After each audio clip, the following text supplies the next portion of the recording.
So it is 5 o'clock and let us get started with today's session on an extremely interesting and important topic. Good evening, everyone. It's wonderful to see you all taking time during prime time. We debated a lot whether we should keep it at 4 or we should keep it at 7 or 5, and we decided to keep it at 5. And I'm so glad to see so many people who have joined us much earlier than, the start of the webinar. Unlocking self-doubt. Also, we brainstormed a bit and decided that this is the topic that we want to start our webinar series on. And if you remember what quote we had put on our promos, it was Miss Vinita Bali, ex-MD Britannia Industries, who says, self-doubt never gets anybody anywhere. Whether you are a man or a woman, it doesn't matter. It's competency, it is confidence, it is hard work, it is conviction that gets you to wherever you want to reach and beyond that, but never self-doubt. Now that's very nice to hear, but how much ever we do try, it does creep in. And hence today's conversation amongst the three of us to help you understand from our past experiences and with some tips and tricks and strategies to overcome the self-doubt whenever it does come our way. My name is Neeraja Ganesh and I'm the moderator for today's session. I come with about 25 years of experience in the corporate world. I was in the IT industry, managing IT delivery projects for the banking clients. And I decided to call it quits from the corporate lifestyle in 2017. I went on to head a not-for-profit foundation called the Jobs for Her Foundation, and some of us have interacted through some of the programs that we conducted through that. I was very active with the Jobs for Her Foundation for about 18 months, after which I decided to come out because I wanted to do multiple things. And hence my day job today is at an educational institution called as the National Education Society, where my role is to build the Industry Academia Connect. In addition, I take on freelance consulting assignments, and I also do a lot of training and coaching with Inroads Leadership Development. Veena, would you like to introduce yourselves? Thank you, Neeraja. Good evening, everybody. It's really a pleasure to be here in this webinar, and I can really see very enthusiastic participants, as Neeraja rightly said. And pleasure being here. I am Veena Ramagopalan. You can call me Veena in short. I have versatile experience of around 25 years in the industry. Started my journey very differently, unlike many women in the country, possibly. Part of the first batch of women officers in the Indian Navy. Thereafter worked in various corporates, including Philips for over 13 years, holding senior strategic and leadership role. And my third innings, I always say, with having done with corporate and probably defense, me and Suman, of course, and along with another colleague, we started this Inroads Leadership Development. So I work as a mentor and a coach at Inroads Leadership Development. I'm passionate about connecting with people, sharing my experience. That's where we are today, challenging their limiting belief and supporting them. I also enjoy engaging and inspiring women in general, helping them accelerate their leadership abilities and their career in general, and also help them integrate seamlessly in the organization workforce. Yeah, pleasure being here once again. Thank you. Thank you, Veena. And just check on your speaker volume because at times it went a little low. Suman, would you like to introduce yourselves? Suman, you're muted. Suman, you're muted.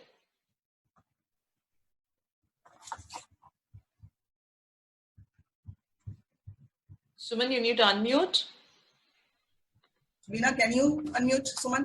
Or should I try? I don't know. Let me try. I think you should, because you're the host. Yeah. Yeah, sorry about that. It said the host needs to unmute you. So I was on mistake. So Neeraja made sure none of us know. Okay, so I'm back. Hello, everyone. It's really a pleasure being here. Thanks so much for joining. My name is Suman Ghose, and I'm the founder director of Inroads Leadership Development. I have over 2 decades of work experience, mostly in large MNCs, in different roles from program management, practice building, strategy consulting, and technology consulting. I used to work in SAP. I'm really passionate about working with people and organizations to help develop their potential. One personal area of interest for me is emotional intelligence. I'm a co-author of the book From Command to Empathy, Using EQ in the Age of Disruption, published by HarperCollins. I'm also a performance coach from Ericsson Coaching International, which is ICF accredited. Today's topic, a lot of the things we're going to talk about actually is a lot to do with self-awareness and self-regulation, which are the building blocks of EQ. And to that extent, I'm all the more happy to be part of this discussion. Thank you. Wonderful to share the stage and the panel with Veena and Suman. Suman, please check on the speaker volume for yourself also, because it was a little low. I see. Okay. All right. So some housekeeping items to start with, as usual. Those of you who attended webinars, I'm sure you've heard this again and again. Please keep yourselves muted, which is what we have done. And, and it works because Suman also went on mute because of that setting. Till the Q&A time, we will definitely, unmute the people who want to ask questions at that point in time. But however, if you do want to put in your thoughts, comments, questions as the webinar is progressing, please use the chat window. One of us will try and look at the chat window, and if we feel that the question is appropriate at that time, we will definitely pick it up. Otherwise, it will get answered during the Q&A session.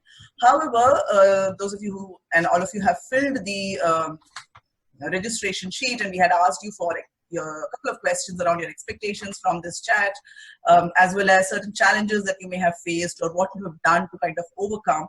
We have used all of that to kind of build the questions for today. So hopefully majority of your questions should get addressed. If something is still pending, then definitely the Q&A time, the last 15 minutes for sure, is for you to ask your questions. I will stop sharing now so that shall we stop share the slides, Suman and Veena? Yeah. So I think someone is saying that the alert sound is really irritating, and probably we yeah, but for it has to be from one of us. It is sounding very remote to me, so it's not from my side. I think it is as people are joining in, I think that's what is happening. Correct. So hopefully, people will have stopped joining in sometime. But let's see. If it's irritating further, then what we'll have to do is we'll have to go on mute and unmute ourselves as we speak, which is going to be quite an exercise, but we'll see how we take it forward. Okay, so let's start with a question to Suman. Suman, is having self-doubt normal? And in your view, what are its impacts to both personal and professional life? Thanks, Neeraja. Yes, that's a very interesting question. I think we all have self-doubt, and to that extent, it's quite normal. So I'd like to start with a quote from Susan David, who's a professor at Harvard Medical School, and she puts it very aptly in this article called Emotional Agility. And I read, all healthy human beings have an inner stream of thoughts and feelings that include criticism, doubt, and fear. That's just our minds doing the job they were designed to do, trying to anticipate and solve problems and avoid potential pitfalls. Hence, I think it's not only normal, but it's actually a good thing to have. Small amounts of self-doubt is always good. Not having any self-doubt at all can actually be quite dangerous and reckless. But I think the problem happens when we start moving towards, more of self-doubt, when you get larger doses of self-doubt. And beyond the point, it really starts limiting us, preventing us from moving ahead, from exploring new opportunities, from even trying out new things. So that's when it becomes a problem, right? So let's take an example. Let's say my boss asks me whether I'm willing to take on a new assignment, right? Now let's see how the self-doubt can play out. I can actually give responses in various ways, right? So problem is that this assignment he's talking about is actually requires a fair amount of capability, and I have this doubt that I will not be able to meet that. I'm not confident, and I think I'm not capable. So one response I can give is, I turned down the offer. Of course, I don't want to tell him the exact reason why I did that, because I think that will reveal my weakness. So I just come up with an excuse, right? But basically, what's happening is it's preventing me from growing, professionally. The next thing that can happen is maybe, I take it on and I say, fine. But the problem is that the fear that it's created in me is actually it's really becoming a challenge. And what I do is I try to solve the problem by doing, which I think will solve it, but it actually is only temporary, which is to postpone it. So procrastination is the other side of it, and I think procrastination is as common probably as self-doubt. Okay? So moving on, so what I could also do is probably take it on, right? Not turn it down, take it on, and actually do a good job. But this very anxiety, the fear that it causes, it creates a lot of anxiety. It robs me of the pleasure. It robs me of optimism, of positivity. So that's another huge, a negative effect of this. The fourth one is, having done all of that, let's say I even deliver a good job, but what might happen is that I might feel that even though I'm successful, it's probably more to do with my luck, right, rather than my ability.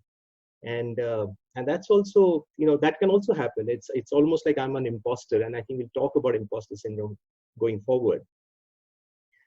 And the last one is, I think, which is the silent one, but the more dangerous one, is that when I'm given a challenge, I rise up to the opportunity, but left to myself, I don't push my boundaries hard enough. And that is true of a lot of people, right? So there is this quote that the greatest danger for most of us is not that our aim is too high and we miss it, but it is too low and we reach it. So what's happening is, we are successful in our own way, but because we've not pushed ourselves, we have not really reached our top potential. So those are the different ways, that self-doubt can actually impact us both professionally and personally.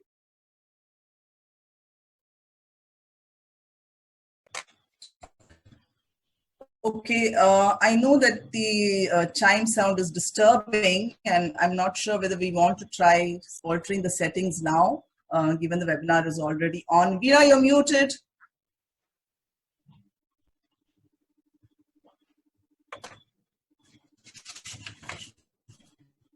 Yes. So Neeraja, you have all the control. Yes, Veena, so you're back. So I'm conscious of time. I think if we try a few things now, we may lose, the focus, and we may get into self-doubt. So let's just keep it on. But it is a learning for us, and we will ensure that we set it right the next time we do a webinar. Thanks, Suman, for that. And the next question I would like to ask Veena. Veena, can you share some of the strategies that you have adapted for yourself when you have been in self-doubt? Yeah. So as Suman rightly said, self-doubt is very normal to have. And believe me, even I have experienced self-doubt many times, in my personal as well as in my professional life. And some of these strategies which has worked for me is what I'm going to share today. It's probably the most crucial ones which has worked for me. So first thing first, obviously, whenever we are in self-doubt, there's a lot of negative thoughts which enter your head, and also fears, which Suman also mentioned. And so what I try and do is, most of the time, instead of focusing on those negative thoughts and probably the fears, try and focus on the big picture, the larger purpose which is there in front of me, and put all my energy on achieving the goal or the purpose which is in front, and not on those negatives and the fears. That's one of these strategies which helps me to take my attention out of those negative thoughts and the fears. The second thing which also has happened, and probably many would have experienced this, is whenever I get stuck, when there is an opportunity in front, and when you get that feeling that you're not good enough to really grab that or embrace that opportunity. And it could also be because of you getting into that perfectionist trap and setting high standards for yourself. And so this is where I go back to one of the advice which my boss had told me, that it's okay to say to yourself sometimes good is good enough, and move on and take risks. And I think I've started saying that very consciously whenever I have this in me, where I feel that I'm getting stuck and I'm not really going and embracing the opportunity which is in front of me. I consciously say good is good enough, not get into that perfectionist trap, and try and move on and take risk, or probably push myself out of the comfort zone. The third thing which has helped me is when these self-critical thoughts come into my head. It's also about how do you rephrase those negative thoughts, because it's all about what you feed into your brain, right? This is how these thoughts are also getting built up and probably getting multiplied as well, 10x, 20x times in terms of what you're feeding in your brain. So what I try and do, one is, of course, try myself to rephrase those negative thoughts which come into my mind. And secondly, if even then I'm struggling or getting stuck, I probably go and reach out to people whom I know that they understand, and they probably understand the potential which I bring, and who can challenge those negative thoughts and really have an open discussion in terms of what I'm feeling at that moment, because of which I'm getting stuck. The fourth and foremost, which actually, in fact, it's really helped me a lot, both in my personal and my professional career, is all about self-love and really that self-belief. I'd say it's really believing in yourself and getting that that can-do attitude, and saying that to yourself whenever you get stuck. And most often, I remind myself of the past successes which I've had, so that also brings positive messages to my brain. So these are some of the strategies, if you ask me, Neeraja, I have adopted. I would also love to hear from you as to what, from your experience, what are some of the strategies you have embraced? So quite exhaustive, Veena, and I think all of us would have used one or the other. But I thought, let me quote an example which happened just yesterday, right? So many of you know that I do a lot of webinars for many other portals, and some of these get recorded and these recordings get shared. So very surprisingly, most of the people who have worked with me in my past, the first 25 years that I said, not many of them, especially the ones with whom I'm very close and, we kind of, meet up every so often, have actually come and heard me speak anywhere or seen any of my webinar recordings, despite the fact that I've told them that, I'm doing this and that. So I thought, let me force my recording onto someone. And I'd shared, one of the talks, a couple of days, with one of my very close friends. We grew up together in our career, and we kind of, exited from the company at the same peak of our leadership. But of course, she continues to be in corporate while I've branched out to do many other things. And she came back to me yesterday with the feedback that, it was good, but let me be very, very frank, I think it was very boring. Now, not a great feedback, right, to start with. But I said, okay, let me understand this a little better. So I asked her, was it because I was dragging the topic at times, or was it because you knew everything about the topic? Because she and I have grown up together. So, whatever topic I was talking about, she may know everything about it. So I just wanted to clarify why it was boring. Is it my talk, or is it just that she is not the right audience for that talk? So she said, yeah, I think I have better strategies, that I could have given if I was giving the talk. So I went back to reflect, and that's what I do. Whenever feedback comes my way, which always comes, I reflect upon it. I play devil's advocate for myself. And I asked, so the first question was, I know that I had delivered that talk for a specific set of audience, and it was not for very senior leadership. And hence, this lady, of course, is at a very senior position. So I knew that the talk is not relevant for her seniority. And hence, she would have found it boring. So I did take that. Of course, she also gave me a few other things to say that, your posture, the way you were sitting and the lighting and etc. So I take all of that very positively, because that helps me. Going forward, I am going to work on those to ensure that, my posture and the lighting, everything is great. But the point that I took from that other feedback, despite the fact that I know that she was not the right audience, it is a learning for me, right? That when you have a video recording, When you do face-to-face, it's a very, the audience, you're very sure this is the right audience, and hence you pitch your talk to that audience. But when you're recording, this recording can go anywhere. So, and you would like as many people to appreciate it and, derive value from it. So I must give talks in such a way that it kind of caters to multiple sets of audiences. So that's some feedback that I've kept in my mind, and I'm going forward. I'm not pulling myself down with it, right? So please play devil's advocate. And if you feel that there are certain elements in feedback, if the feedback is what is disturbing you, take it, because it's only going to better you as a human being. And if certain elements you feel is because of certain biases they may have, or, in my case, as I said, it was a different audience, because otherwise most of the people who have seen this talk or any other talk have always given me positive feedback. So the learning here is, and this was also told to me by one of my earlier bosses when I was in my junior roles, is that be aware you cannot please everyone all the time, and you don't need to please everyone all the time. So as long as you know that you have done a good job, you are satisfied, and you have tried to evaluate the feedback, and the majority of them have said that, this is on the right track, there will always be the 20%, outliers. Be cognizant of them. If you can work on that feedback without it bugging you or bothering you, work on it. Otherwise, just be aware and move on, because you are the only person who can judge yourself, your performance, your potential. So yeah, that's something that I thought I would share, as an example.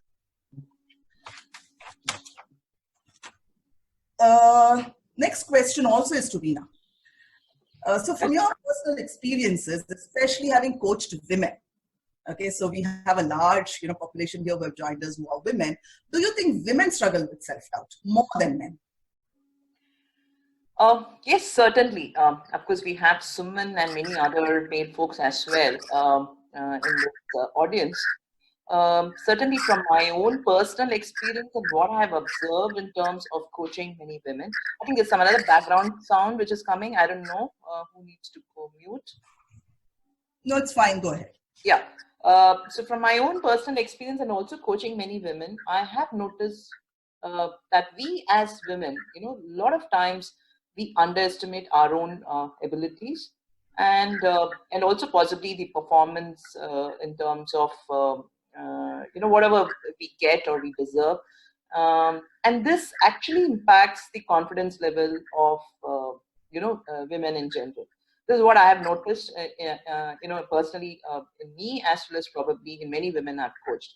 And this lack of confidence, which also gets built up a lot in the verbal and the non-verbal behavior which we showcase. So what I mean here by the verbal, non-verbal behavior is, like say, for example, the body language.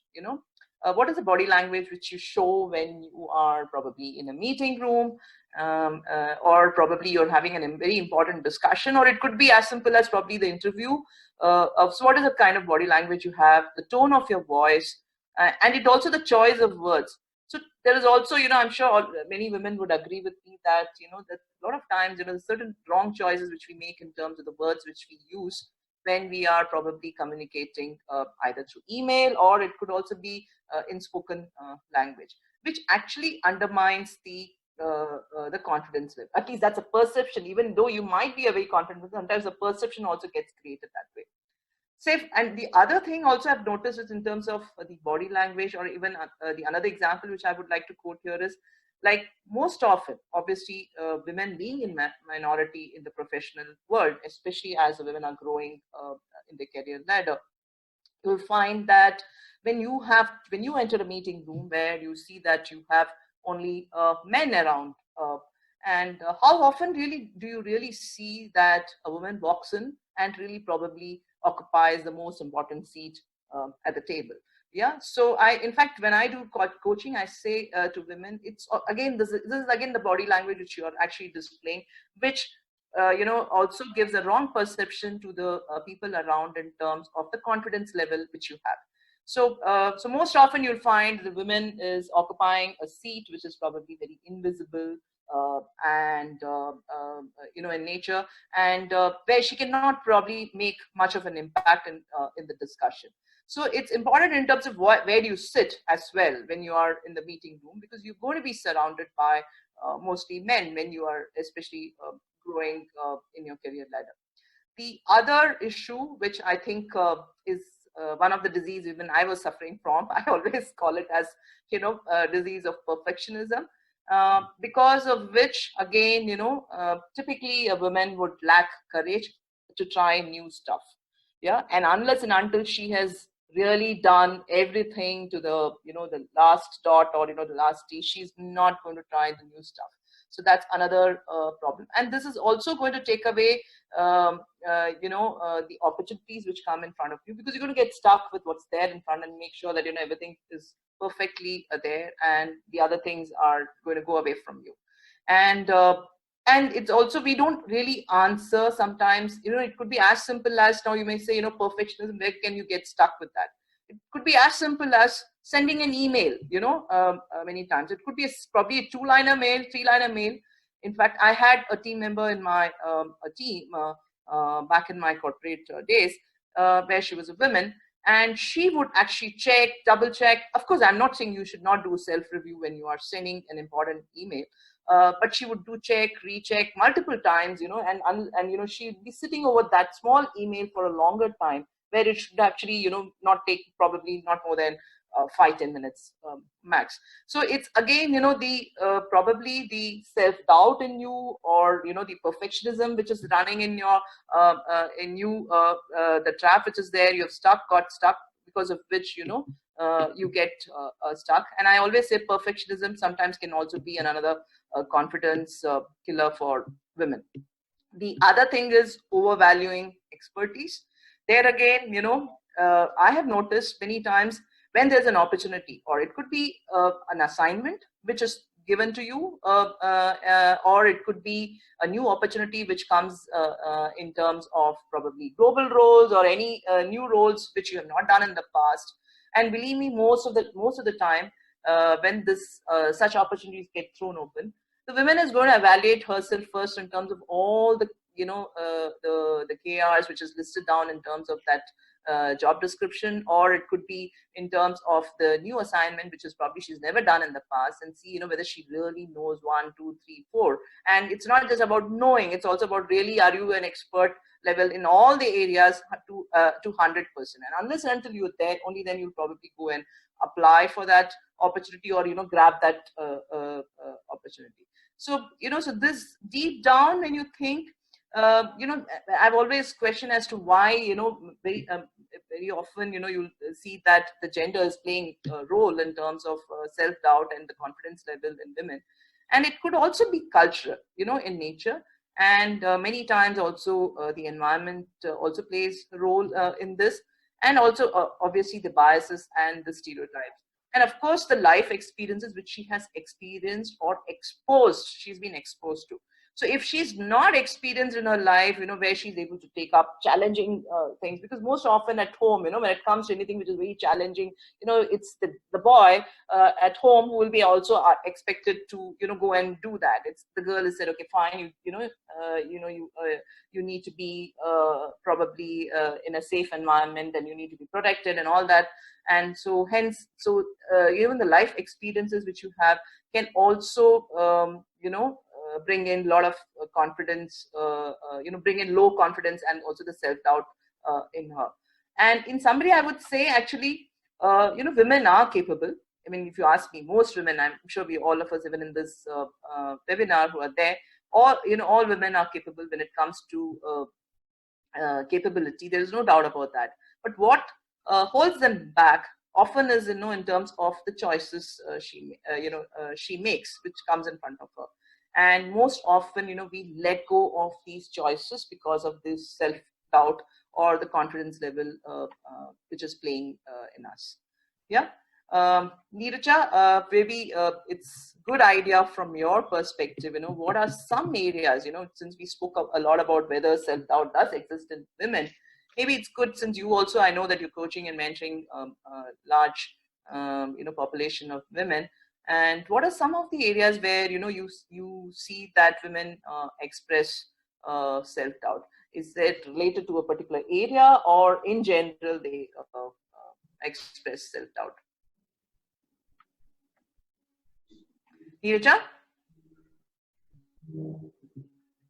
Neeraja, are you there? Yeah, I just muted myself. So somebody has raised their hand, Galaxy A8, I don't know what the name is. Please put whatever your comments are in the chat and we will look at that. So I'll go back to the question that Veena asked around areas where women express self-doubt.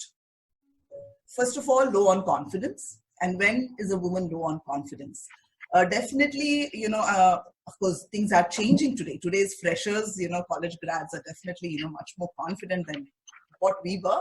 But then you can't generalize, because there is also another set of, girls who are coming from certain, educational institutions and households where you already spoke about it, the confidence level is low. So when I've definitely seen self-doubt because of low confidence when the woman is, the girl is fresh out of college or going in, for the first time into a role.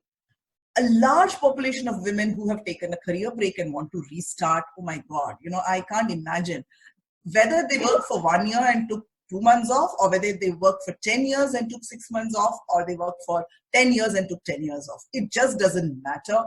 Their confidence levels are always low. They're only self-doubting in terms of, whether they'll fit in, whether somebody is going to, kind of hire them for their earlier skills or capabilities and all of that.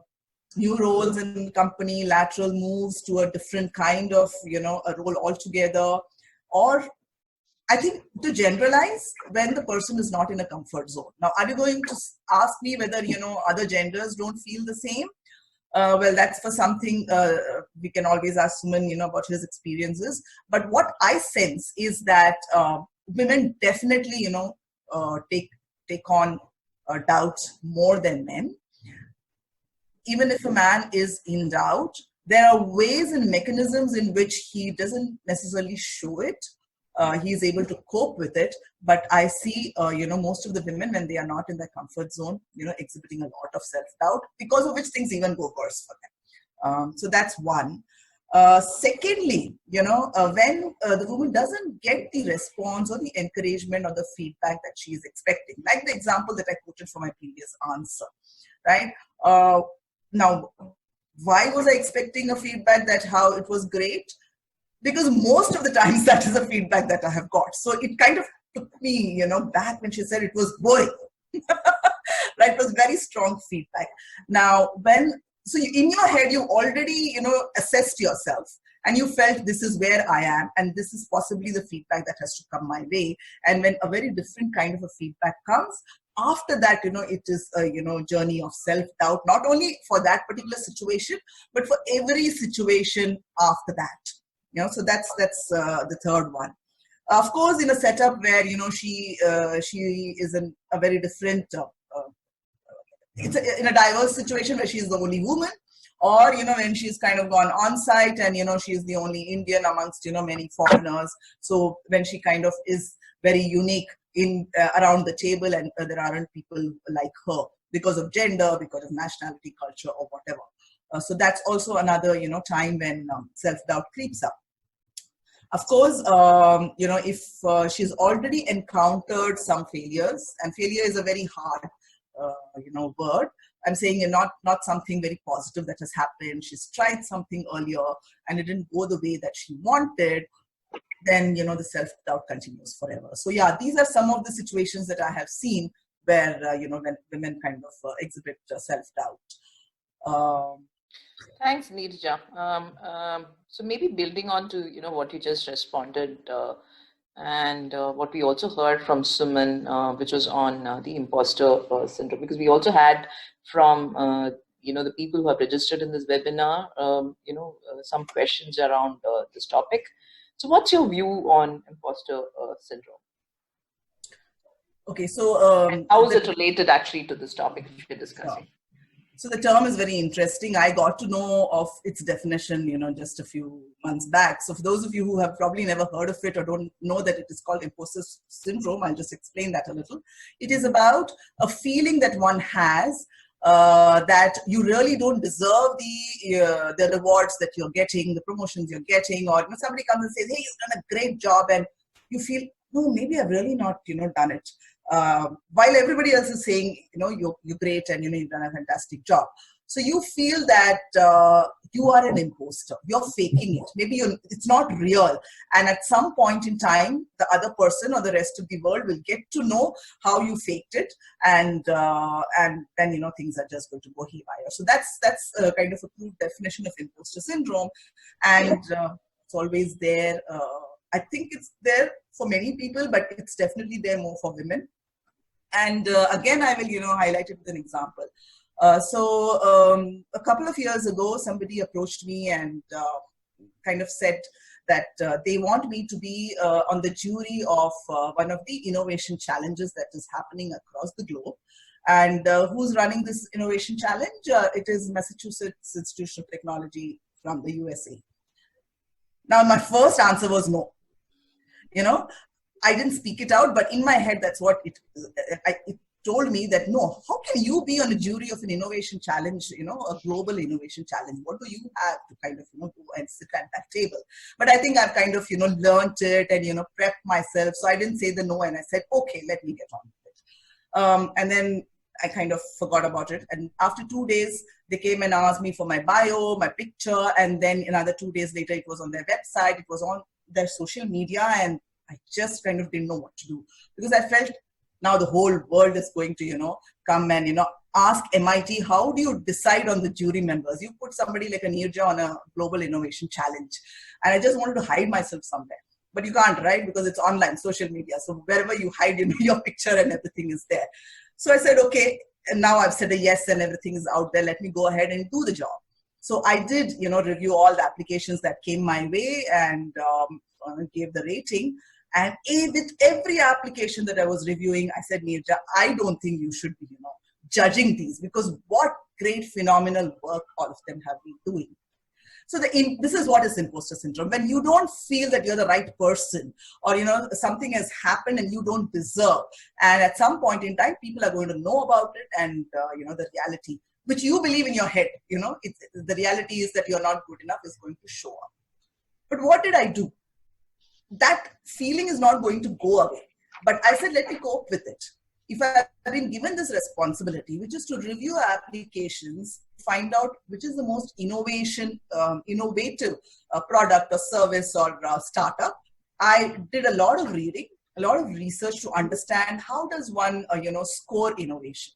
There must be certain parameters, and there's, enough and more material around it. So I did that. I think that's the way to kind of, beat imposter syndrome. If you're feeling that something has happened to you because of whatever, luck, or, somebody has done a favor and you don't deserve it, you kind of, work extra hard to see, okay, fine, in this case, I did all the research, and then I reviewed the application forms and I submitted, my responses and my feedback. Year 2, they approached me again, right? And year 2, again, I went through the same. So what I'm saying, it happens again and again and again. But yeah, one needs to deal with it. And the best way to deal with it, in my case, is, keep learning. If you feel that you are inadequate, go and learn a little bit more. You're only going to get better. So that's my, sense on imposter syndrome. Suman, anything that you want to add on from your experiences, specifically for men or for women or in general? Yeah, so talking of self-doubt, I had a moment of self-doubt. I thought whether I'll get a question back. So that yeah, so I think self-doubt impacts all of us. That's well established.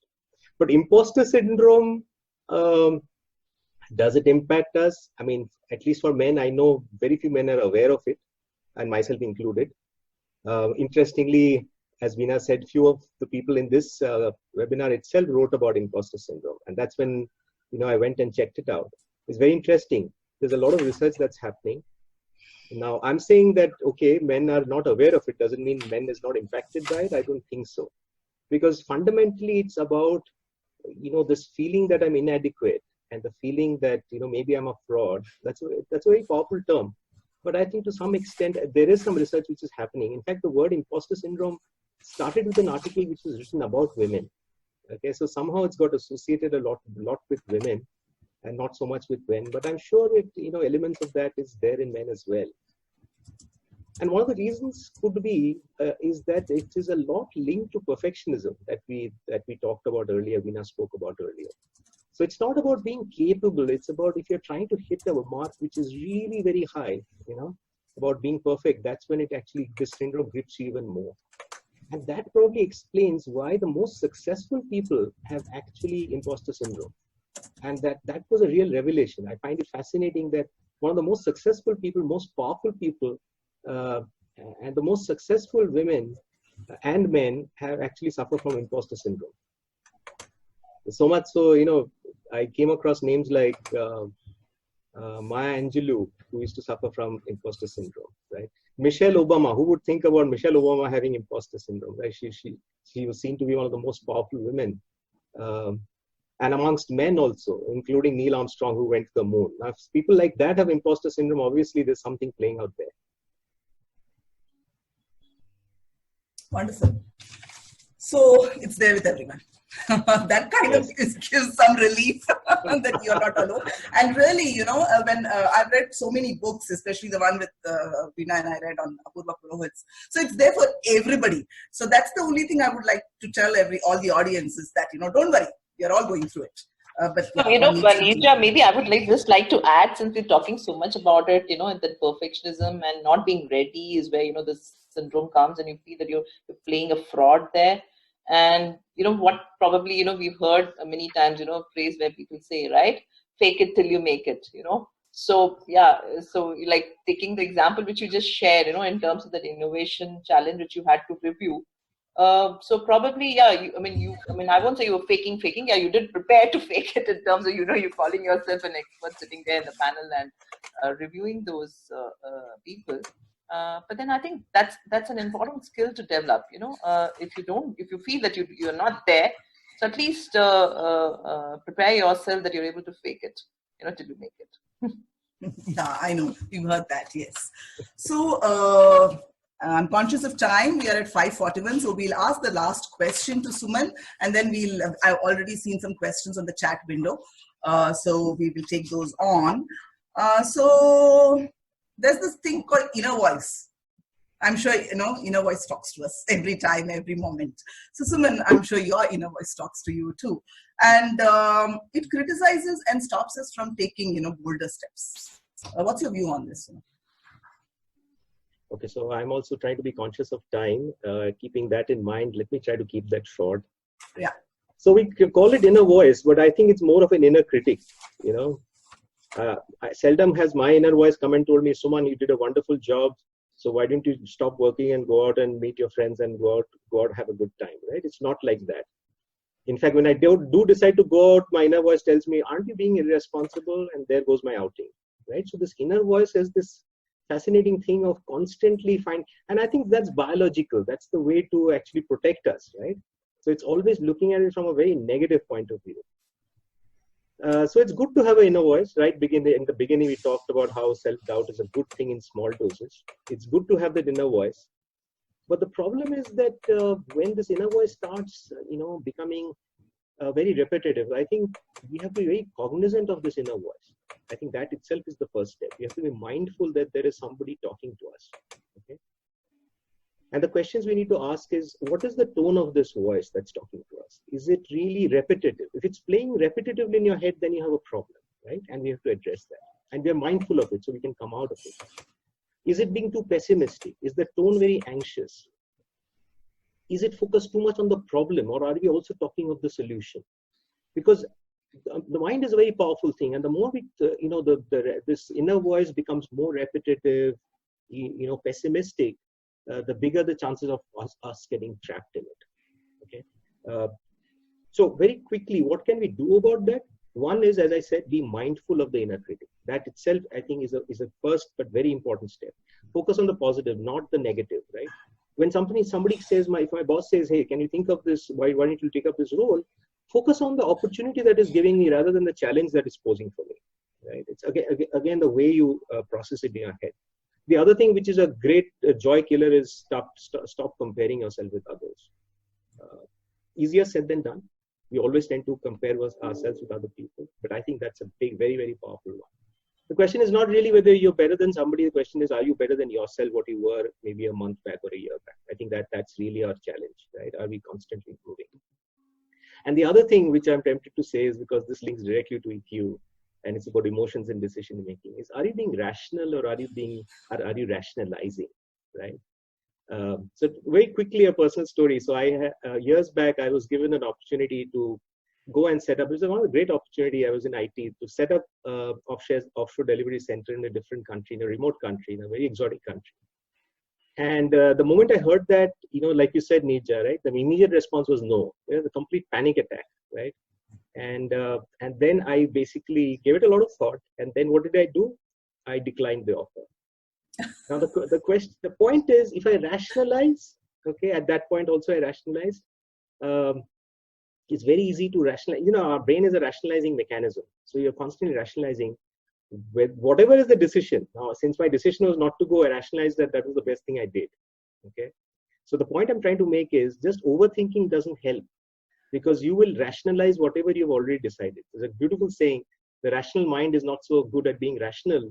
It's very good at rationalizing what the emotional mind has already decided. And I think we have to be very wary of that. Okay, maybe go out, reach out to people, talk to people, get feedback, open up, have an open mindset. Don't just by thinking you are making up your mind by being rational, often you're rationalizing.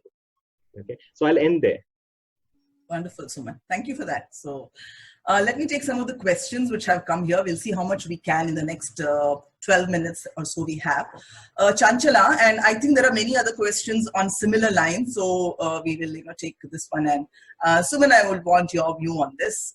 So the question from Chanchala is, how does a woman on a career break say to the interviewer that she has been on a break for long, yet she is confident of resuming at work? So she has found herself in this situation that interviewers don't want to even look at her CV. Similarly, Tanvi says career breaks add a lot of self-doubt to women. Men take sabbatical as well and come back with same confidence, or rather more. Chanchala says, I've been upskilling myself in so many areas. My CV gets viewed every day, yet no one says I want to hire me. What do you want to say to this? I was just hoping that these women-related questions you were addressing, but... No, I want your views. And of course, then I can also ask Veena to add on. Yeah. No, so, it's a tough question. And these things, I think in my mind, there's no one-size-fits-all solution, right? It all depends on the situation, who's sitting on the other side. But one thing I will say, that what happens is criticism actually severely impacts our confidence level. And what I'm noticing, and I went through all the responses that a lot of the women wrote here, what happens is when you go out there, even if you've taken a 5-year or a 10-year break, initially your confidence level is quite high.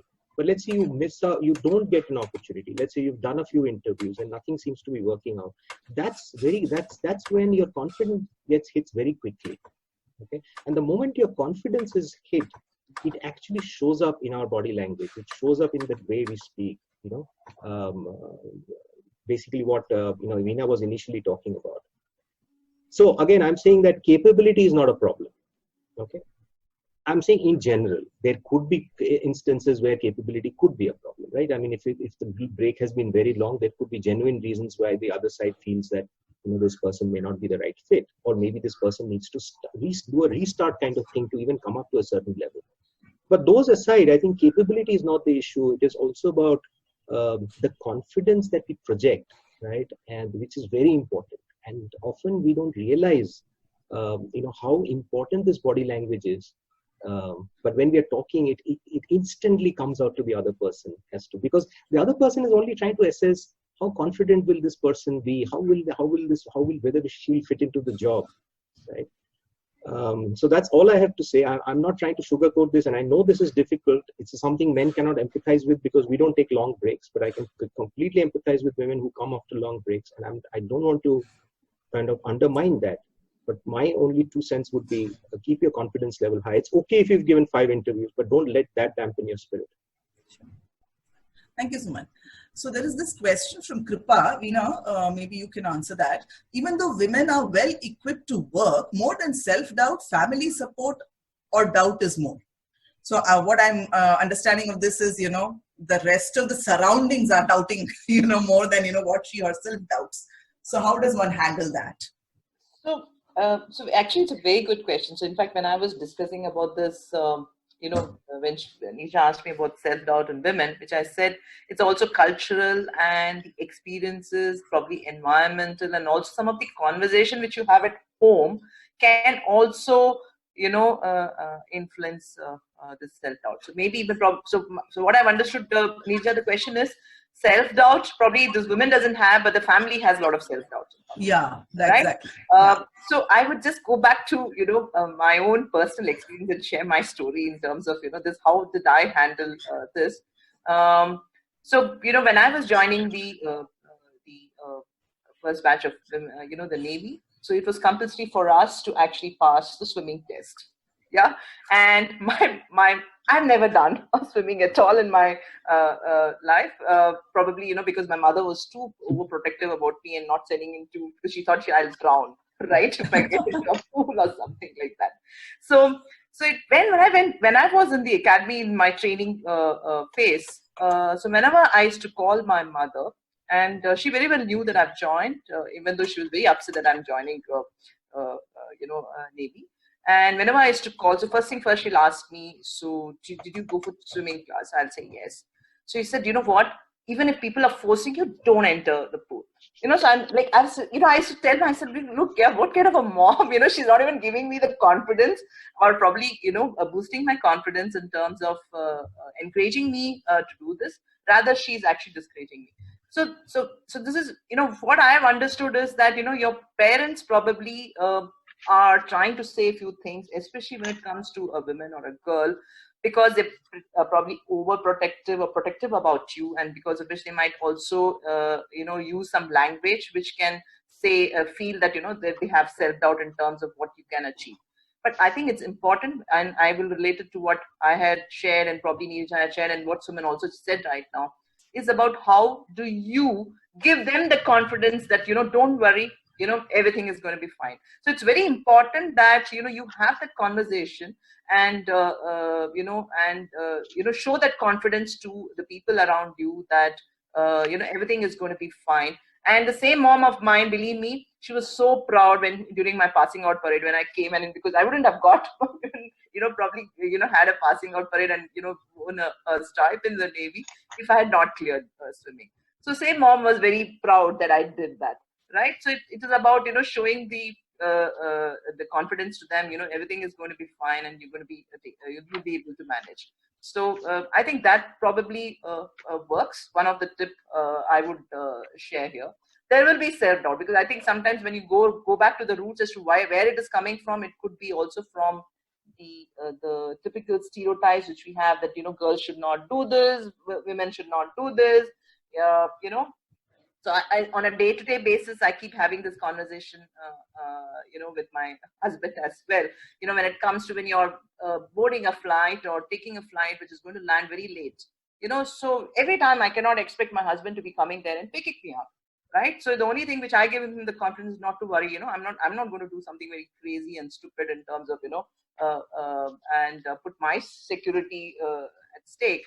So, but I make sure that, I take a cab where then I send the driver details and all of that. So you need to probably do some bit of this and give them the confidence that, things will be taken care.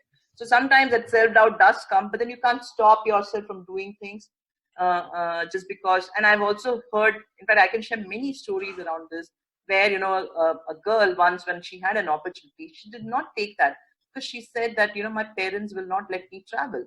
So I said, oh my God, you're just going to let go of this opportunity because your parents will not. She said, I've never traveled alone, so my parents will not allow me. So I said, you need to go back to your parents and say nothing to worry. And in fact, I picked up the phone and spoke to her mom and told her, not to worry about your daughter.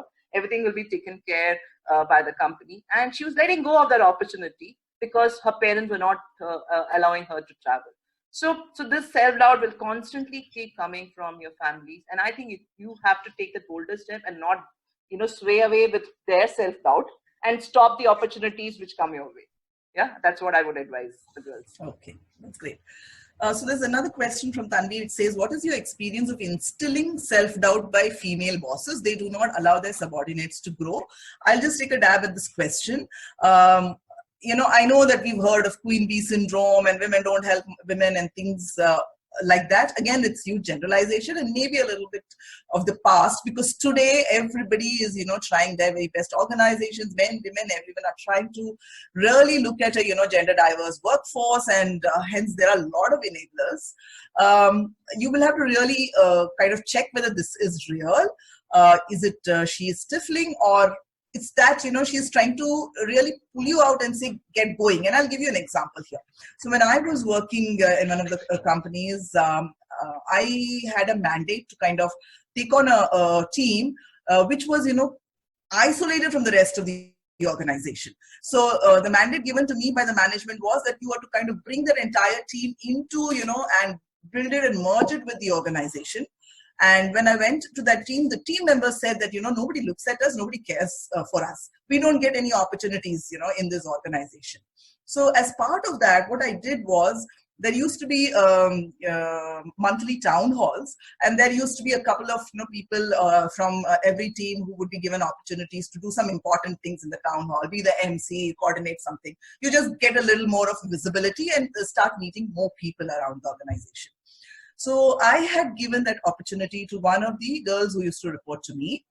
And the other thing that I noticed about this lady was that she used to be perennially late every day to work. And when I say late, it is not that every day she would turn up at 9 or 10. We used to start work at 8. One day would be 10, one day would be 12, one day would be 2. I wouldn't even know, what time she's coming. She was brilliant at her job, but, her timings were erratic. And she had told me that, we don't get opportunities in this organization. And I had asked her whether she would like to lead this next town hall, and she had accepted. That morning, when the town hall was supposed to be at 2, I had not seen her till 12 in the office, right?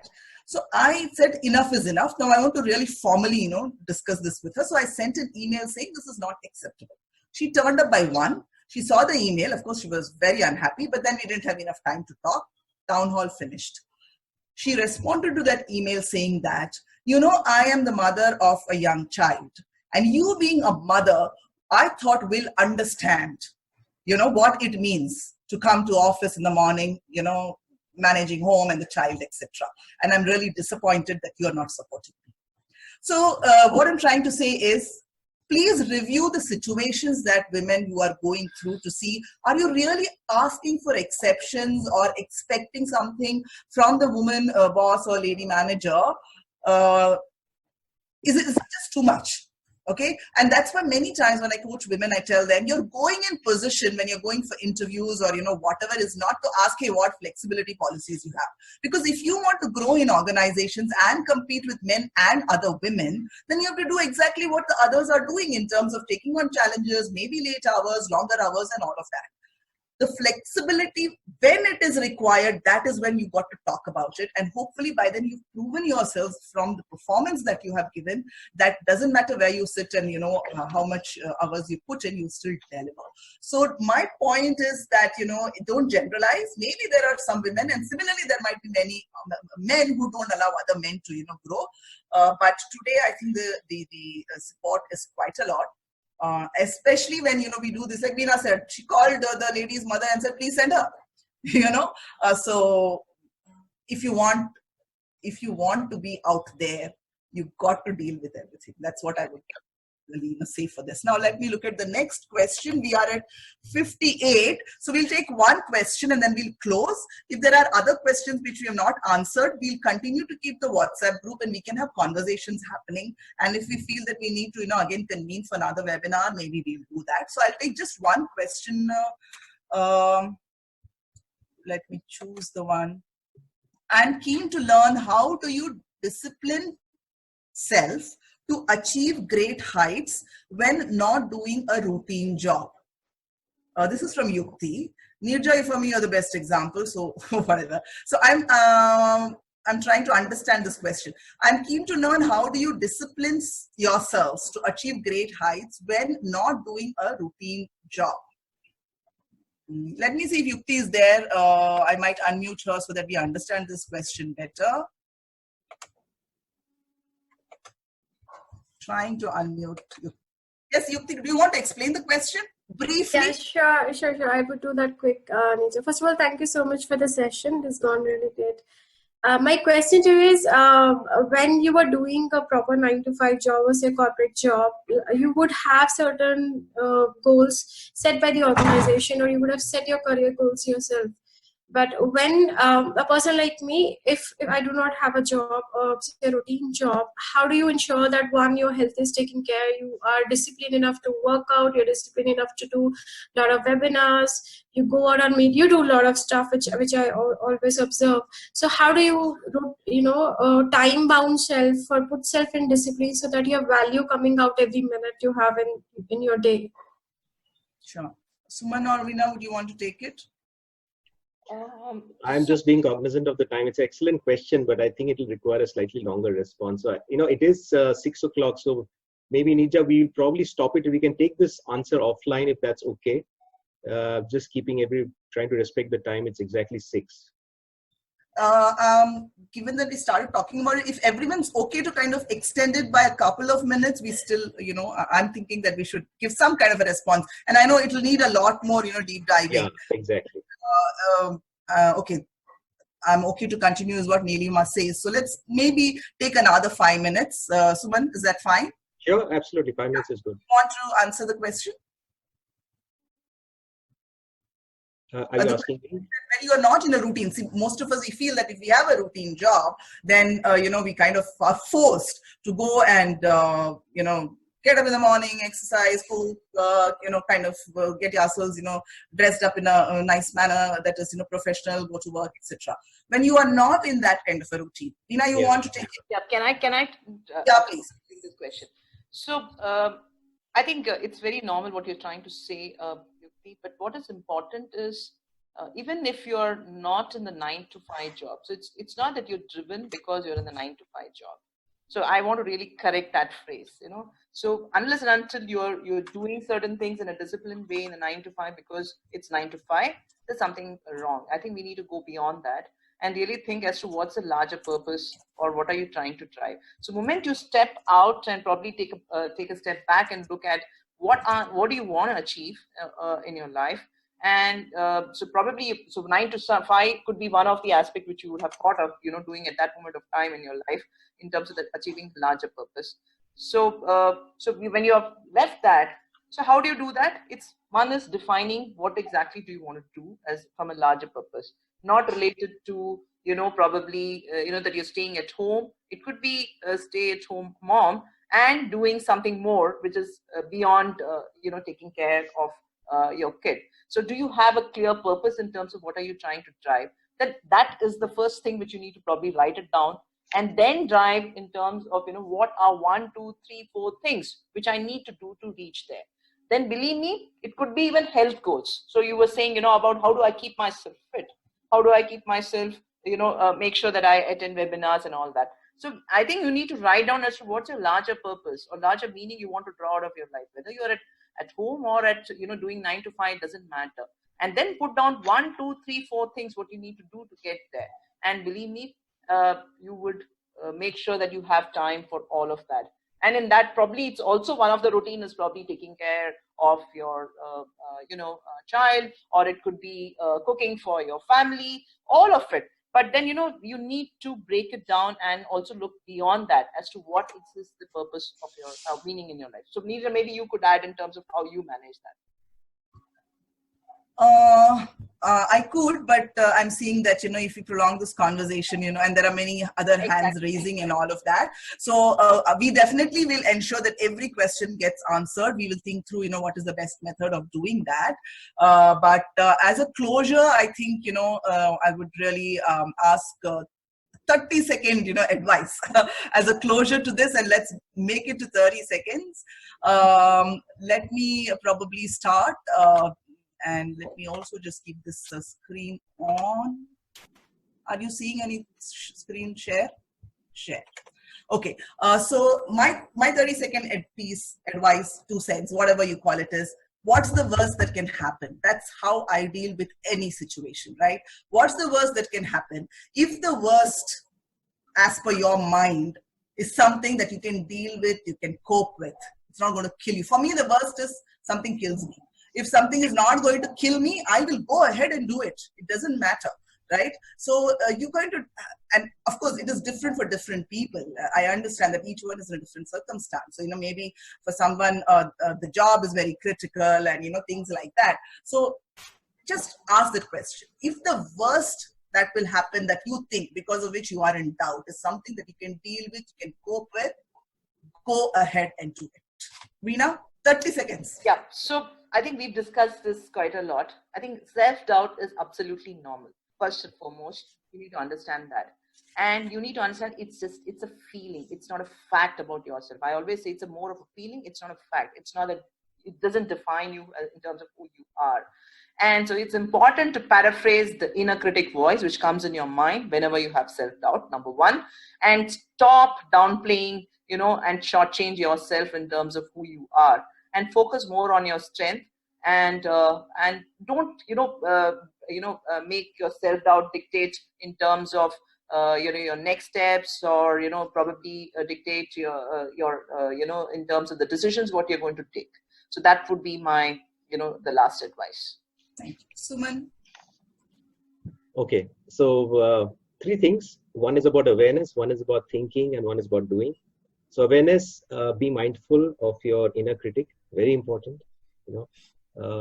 In terms of thinking, embrace a positive mindset, embrace a growth mindset. I think that's the one which pushes us to do things, which is, really stretching us.